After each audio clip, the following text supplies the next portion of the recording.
Bonjour, bienvenue sur les podcasts des Liens Dorés. Je suis Aurélie, coach équestre spécialisée dans la gestion du stress, la résolution de problèmes entre humains et chevaux et la remise en confiance du cavalier, du cheval ou du couple homme-cheval. Je m'aide de la technique équestre, du shiatsu et d'outils cognitivo-comportementaux pour accompagner les duos qui font appel à moi. Si jamais tu veux en savoir plus, n'hésite pas à aller visiter mon site lesliensdorés.fr. Aujourd'hui, j'aimerais aborder avec vous le stress, la coercition et l'incapacité de décentration. On va voir de quoi on parle. La coercition serait-elle une stratégie de survie ? Si on sort du mode survie, si on sort du mode combat, est-ce que la coercition, la violence disparaîtra ? Ça a l'air facile comme ça sur le papier. Loin de moi l'idée de faire ce qu'on appelle vulgairement de la psy de comptoir, mais un besoin de partager un point de vue que je n'ai pas inventé clairement, mais qui mérite selon moi qu'on s'y intéresse. Donc aborder ce sujet de la coercition, entre autres, et de la décentration, c'est effleurer la notion de culpabilité, celle de maltraitance animale, de maltraitance humaine, mais aussi celle des doutes, de l'anxiété ou encore du triangle de Karpman, etc., etc. La coercition, l'agression, la violence ne sont pas des choix conscients, je pense, mais des stratégies de régulation face à des besoins internes plus ou moins satisfaits. Lorsque notre cerveau perçoit un danger, il ne cherche pas à être juste ou moral, il réagit pour survivre. Donc le stress et les réactions adaptatives du point de vue neurobiologique, les neurosciences nous enseignent que face à une menace, notre système nerveux va adopter principalement 3 réactions. La fuite, l'inhibition ou le combat. Ce sont des réflexes préprogrammés, gouvernés par notre amygdale et notre système nerveux autonome. Dans certaines conditions, un individu peut sembler choisir la coercition alors qu'en réalité, il ne fait que suivre la seule stratégie perçue comme efficace par son système nerveux. Chez l'humain comme chez l'animal, ces réactions sont souvent mal comprises. Prenons l'exemple du cavalier qui dit à son cheval apeuré « Arrête d'avoir peur, tu passes ici tous les jours, ça va ». Ce cavalier fait malgré lui une erreur de logique. Le cheval ne raisonne pas, il ressent et réagit. Son cerveau limbique analyse la situation en fonction des stimuli présents et non en fonction d'une logique temporelle. Et il en va de même pour nous. Une montée en colère ou une réaction agressive ne sont pas toujours le fruit d'un choix rationnel, voire même jamais, mais plutôt d'une incapacité momentanée à réguler les informations ou une tension intérieure.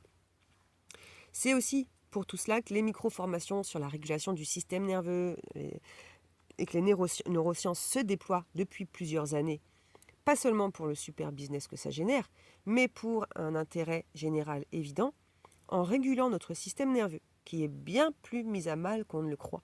On peut résoudre des problèmes relationnels, des problèmes de santé, des problèmes émotionnels, etc., etc.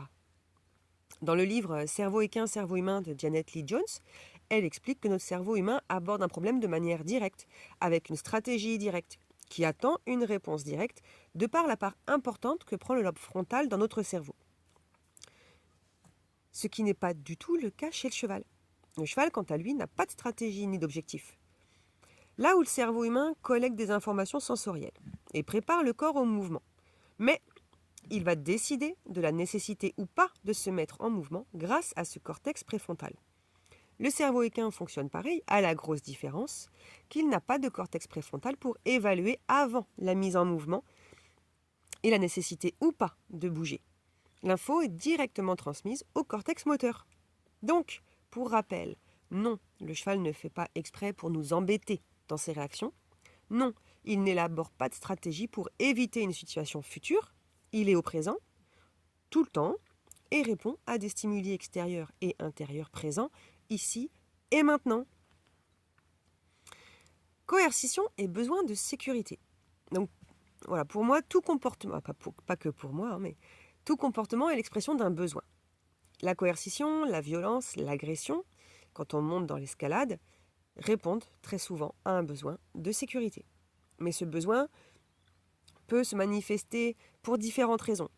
Un besoin de protéger son intégrité physique ou émotionnelle, ou le besoin d'assurer son statut social ou professionnel, ou encore défendre ses valeurs ou ses croyances. Ce besoin de sécurité est parfois si ancré que l'individu ne sait même pas qu'il est en insécurité. Un environnement où le stress est la norme renforce les stratégies défensives et les comportements coercitifs. Dans ce cadre, punir une réaction agressive revient à traiter un symptôme sans s'intéresser à sa cause. Comme l'habitude qu'on a toujours qu'on a eue très longtemps et encore aujourd'hui, un cheval nous menace de mordre, on va lui mettre une claque. C'est punitif.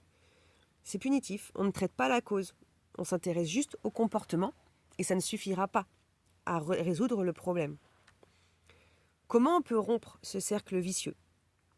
Eh bien, tout d'abord, ça va dépendre de est-ce que la personne concernée veut que ça change ? Est-ce qu'elle veut améliorer cette situation ? Chez les chevaux, on se pose moins la question, on va leur proposer d'autres stratégies et répondre à leurs besoins. Et de même, ils vont aller vers ce qui va leur apporter plus d'équilibre globalement et plus de confort. Chez l'humain, c'est différent. S'il est vraiment construit, établi, son identité, tout son fonctionnement, son appartenance sociale, sont construits autour de ça, il y a moins de chances, ou alors les chances ne sont pas les mêmes qu'il veuille changer les choses. Mais ça peut passer quand même par 4 étapes, entre autres. Comprendre, reconnaître que la coercition est un symptôme et non un choix volontaire.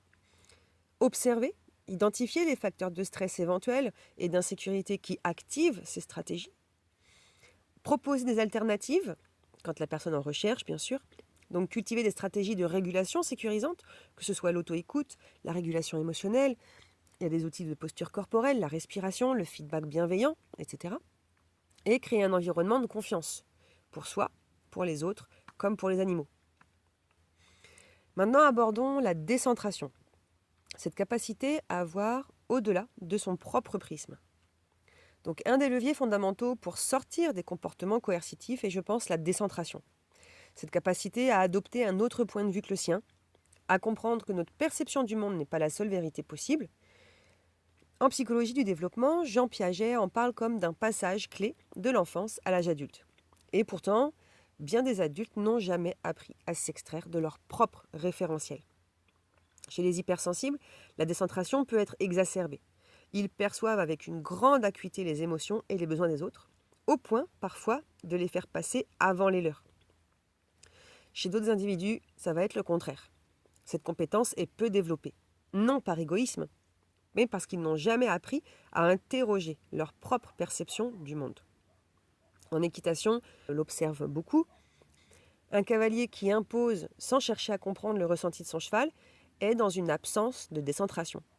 Il projette ses propres attentes sans prendre en compte l'expérience sensorielle et cognitive de l'animal. Pourtant, un cheval qui s'arrête par exemple face à une flaque d'eau n'est pas têtu.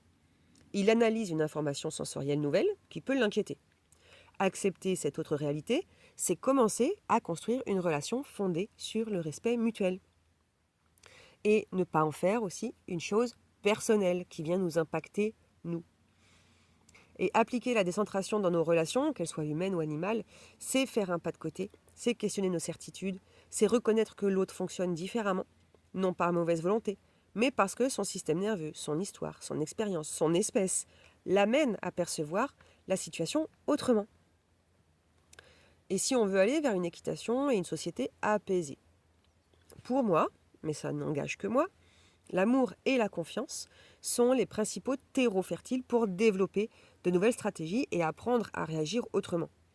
Si nous cherchons à limiter la coercition dans nos relations, qu'elles soient équestres ou humaines, on doit commencer par cultiver notre propre sécurité intérieure, écouter nos propres limites, nos propres curseurs. Passer de la survie à la vie, c'est être en capacité de choisir la douceur, la joie, l'épanouissement, ou en tout cas les valeurs qui nous font vibrer positivement. C'est en d'autres termes créer un espace de liberté où les comportements ne sont plus dictés par la peur, mais par la confiance. Dans l'apprentissage, de l'humain comme de l'animal, la capacité d'attention, comme les facultés à intégrer de nouvelles informations, la disponibilité à chercher la réponse, sont grandement tributaires de notre état de stress ou de calme. La décontraction, la confiance, la sécurité, elles se construisent tous les jours, ou elles se fragilisent tous les jours. Elles ne sont pas que dans le faire, elles sont aussi dans le non-faire, dans l'attente, la patience, le fait de suivre un peu l'autre, dans le calme aussi, dans un bon positionnement physique ou mental. Je ne suis pas en train de dire qu'on doit toujours être calme pour aborder le cheval, comme beaucoup d'injonctions ici et là l'imposent. Je veux dire par là qu'il nous appartient de choisir d'évoluer dans un environnement humain, matériel, qui concourt à ne pas élever notre niveau de stress, ni celui des êtres dont on est responsable. C'est un sujet qui me tient particulièrement à cœur, en grande partie parce que c'est ma principale source de tension, de difficulté et de peur aussi. Être stressée, mais aussi dur que d'être stressante. L'impact que l'on a sur les êtres autour de nous, même sans parler de stress, a une importance essentielle dans mes préoccupations et du coup, j'ai quelque peu affûté le sujet. Comment reconnaître le stress, chez soi ou chez l'autre? Ça, c'est évidemment un vaste sujet. Tout d'abord, reconnaître quand un individu ou soi-même sommes dans un comportement de fuite ou d'inhibition ou de défense. Chez le cheval, la fuite commence avec un regard détourné. C'est vraiment subtil parfois. Une partie du corps qui s'éloigne, un comportement distrait qui ne l'est en fait pas du tout. L'inhibition, elle peut commencer dans l'absence de réponse, dans une bouche figée, dans une respiration qui change. La défense peut commencer par un nez pointé, une queue qui fouaille, une mâchoire qui se serre. Pour reconnaître tous ces signaux d'expression qui communiquent clairement un état interne inconfortable, tu peux te rapprocher de professionnels qui se sont intéressés au sujet. Ce sera la base de la sécurité de ton cheval, mais aussi de la tienne. Bien sûr, si tu as envie de collaborer avec moi, je me ferai un plaisir de t'accompagner vers cet affûtage de ton écoute du cheval. Il existe aussi des livres à avoir dans sa bibliothèque comme Cerveau humain, cerveau équin, que j'ai cité plus haut, Dans la tête d'un cheval de Léa Lansade, ou encore Langage corporel et signaux d'apaisement chez les chevaux du docteur Rakael Draïsma. Chez l'humain, il y a beaucoup de similarités en fait avec les animaux. Notre corps dit plus ce qu'il pense que notre bouche. La fuite peut s'exprimer aussi par le regard fuyant, dévié, regarder ailleurs, une partie du corps tournée dans une autre direction que la personne à qui l'on parle. L'inhibition, elle fige plutôt le corps ou les pensées. Par exemple, personnellement, je perdais face à toute figure d'autorité ma réflexion et du coup mes mots.